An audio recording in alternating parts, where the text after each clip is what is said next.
Treasury is investigating National's purported leak of part of the government's first wellbeing budget. The opposition's revealed what it says are key details of spending for the next year in 18 policy areas. It also says a new mental health commission will be part of the budget, claiming it's leaked from the government's 2019 legislative program. The Finance Minister Grant Robertson says some of the details are right, but others are wrong. And I asked our political editor Jane Patterson if she's ever seen any leak like this in her time in Parliament. No, not in my time, Alex, I haven't. And the government came out very quickly and said some of it's right, some of it's wrong. So we're not actually going to know how much of the detail released by National is actually accurate, but still a big embarrassment for the government, 48 hours from the budget and ranging across 14 portfolios. Not the big juicy ones, though, we're told by the government, so the mental health announcements and that sort of thing, but still some significant portfolios: defence, police, corrections, foreign affairs. But also the other thing about it is that it was only for the next funding year, the next financial year, whereas of course the budget on Thursday will lay out funding over 4 years.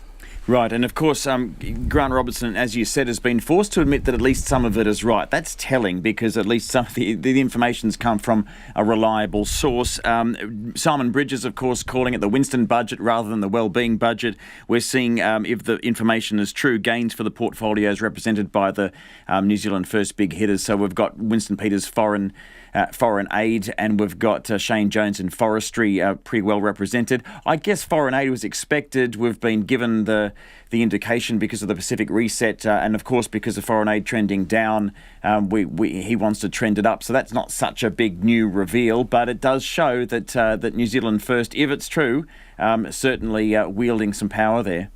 Look, I think that's the qualifier for all of this. We just don't know which of those portfolios the figures are accurate for. Now, Grant Robertson said for the defence spend, it was for the P8 Orions, and that had already been confirmed and announced sometime previously. So National were using that defence spend as a big win for New Zealand First. But I do think we have to take those political attack lines with a grain of salt. I think the real question today is, where did it come from? Now, was this a deliberate leak from the government, or was it human error? Now, the language being used today, even by National, was that it's from a loose and incompetent government. Simon Bridges wouldn't claim it as a leak, and there would be great political capital in that for him if there was a disgruntled member or someone from the ministry or from the government itself that was leaking to National. I'm sure that they would be wanting to make more of it. He wouldn't go that far. He said, in fact, that the information had been collated and represented by National so that it would disguise where it came from. It really is too early to make any judgments, but my feeling is that it was more a mistake and human error at this point, mainly based on those initial comments from National. Now, Grant Robertson has said that he is focusing on the budget on Thursday and isn't going to actually start a formal or investigation in earnest until after then. However, the Treasury has put out a statement. It is starting to investigate. It's starting to look at it as of this morning. Yeah, either way, it was leaked. It's pretty embarrassing for Grant Robertson, his second budget. It's not the only news around today, though. We've got a lot from National. Can you just briefly go through, obviously, Alfred Ngaro, he won't be leaving the party anymore after sort of surveying his options there about a faith-based party. And also we've got this kind of quasi-release from National of their internal culture review.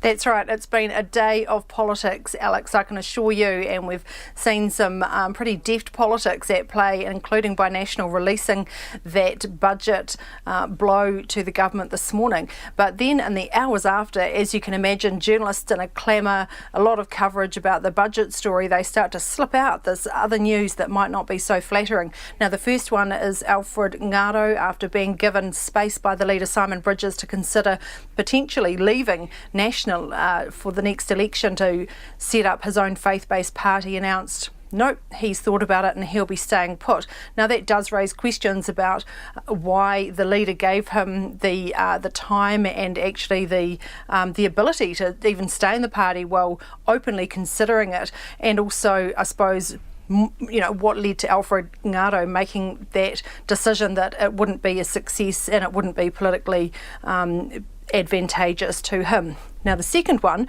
was the internal review of National's, quote, health and safety policies. Now, you remember this was launched last year by Simon Bridges as part of the fallout of the Jamie Lee Ross controversy. Now, 4 women from National went to a media outlet and basically alleged harassment from Mr. Ross. Now, he denied those allegations, but that prompted a bit of soul searching within National about whether it was a safe party for women to work in, and it was called a culture review, very clearly by Simon Bridges at the time. And the language has morphed over the last few months into a health and safety review. Now, what we got today was a summary of recommendations, including things like a health and safety induction booklet, introducing a code of conduct, all relatively benign recommendations, and that was it. We didn't actually get the substantive review or any of the findings harking back to that very damaging time for National. All of that came out today, and as I said, what's been a very, very busy day at Parliament. Our political editor Jane Patterson there at a